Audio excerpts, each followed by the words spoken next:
Kozhikode വടകരയിലും ഉള്ളിയേരിയിലും car യാത്രക്കാർക്കെതിരെ bus ജീവനക്കാരുടെ അതിക്രമം.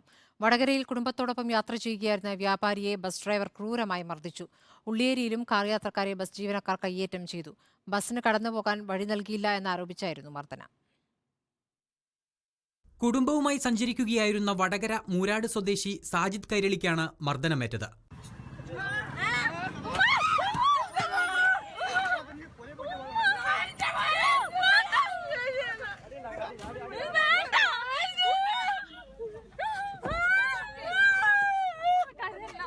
വടകര ചാനിയംകടവ് പേരാമ്പ്ര റൂട്ടിലോടുന്ന ദേവനന്ദ ബസ്സിലെ ഡ്രൈവറാണ് മർദ്ദിച്ചത് എന്ന് സാജിദ് പറയുന്നു. ഒരു ബസ് പിന്നിങ്ങനെ ഹോൺ അടിക്കുന്നുണ്ട്.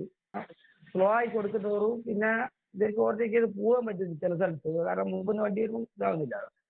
പിന്നെ നോക്കുമ്പോൾ പോകുന്ന സ്ഥലത്താകുമ്പോൾ ഇയാള് ബോർഡ് കണ്ട കുട്ടോത്ത് കഴിഞ്ഞിട്ട് ഇങ്ങോട്ട് ഞാൻ നന്നായിട്ട് കണ്ടായിരുന്നു. അവിടെ നന്നാക്കി സൈഡാക്കി വെച്ച് ഇവര് നേരെ ഡോറ് തുറന്ന് വലിച്ചിട്ടിട്ട് വളരെ തോന്നിയതായിട്ടാണ് പറഞ്ഞ വാക്കുകൾ. ഞാൻ ചോദിച്ചു ഇതെന്തിനാ ഇങ്ങനത്തെ വാക്കുകൾ ഉപയോഗിക്കുന്നത് പറയുന്നതെന്ന് ചോദിക്കുമ്പോൾ തന്നെ ഇവ വലിച്ച് താഴോട്ട് ചവിട്ടുക ഇതൊക്കെ ചെയ്തു. സ്ത്രീകൾ ഉൾപ്പെടെ കുടുംബത്തോടൊപ്പം മരണവീട് സന്ദർശിച്ച് മടങ്ങുമ്പോഴാണ് അക്രമം. സ്ത്രീകൾ ഒച്ചവെച്ചിട്ടും മർദ്ദനം തുടർന്നു. ഉള്ളിയേരിയിൽ സ്വകാര്യ ബസ്സിന് വഴിമാറി കൊടുക്കാത്തതിനെ ചൊല്ലിയുള്ള തർക്കമാണ് ആക്രമണത്തിൽ കലാശിച്ചത്. ഇന്നലെ രാത്രി 9 മണിയോടെയാണ് സംഭവം. സ്വകാര്യ ബസ്സിന് മുൻപിൽ കാർ ഏറെ നേരം ഉണ്ടായിരുന്നു. ബസ്സിന് കടന്നുപോകാൻ കഴിയാതെ വന്നതോടെയാണ് കാറിനെ ഓവർടേക്ക് ചെയ്ത് ബസ് ജീവനക്കാർ കാർ യാത്രക്കാരെ മർദ്ദിച്ചത്. കഴുത്തിനും മുഖത്തും പരിക്കേറ്റ യാത്രക്കാർ കോഴിക്കോട്ടെ സ്വകാര്യ ആശുപത്രിയിൽ ചികിത്സയിലാണ്. റിപ്പോർട്ടർ, കോഴിക്കോട്.